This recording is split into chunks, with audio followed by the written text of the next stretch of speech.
At 6 on RTV 6.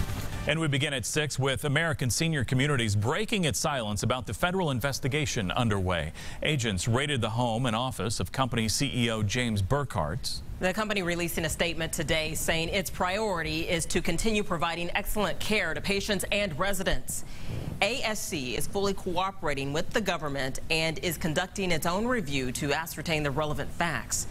ASC is in compliance with all federal, state, and local laws and regulations and will continue to conduct its business in accordance with the highest standards of integrity. Call 6 Investigates Kara Kinney broke many details on the FBI raid, and today she's finding out what could be next for the company. As the federal investigation continues, American Senior Communities continues to care for thousands of patients across the state of Indiana, including at facilities like this one at 20th and Capitol. We talk with public relations experts on how the company moves forward despite uncertainty. To provide the best possible care for our residents. Videos on the American Senior Communities website show wholesome images of nursing home staff caring for its patients, a contrast to the images shown Tuesday of the FBI raid on its CEO's Carmel home and Southside office.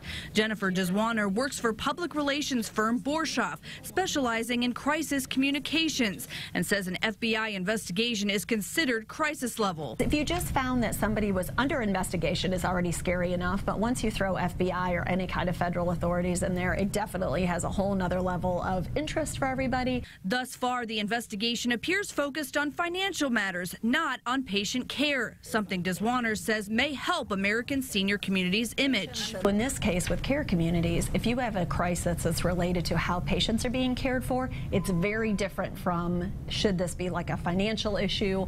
One could argue American Senior Communities hasn't always had the best reputation. Back in 2010, the company was forced to pay one of the largest Medicaid-related fines in Indiana history for submitting ineligible bills to Medicaid. Deswaner says how a company responds to a crisis can depend on how much warning it had. There's some that there's a lot of advance notice and others very little. As for the FBI raid, it's unclear if anyone at the nursing home operator saw it coming.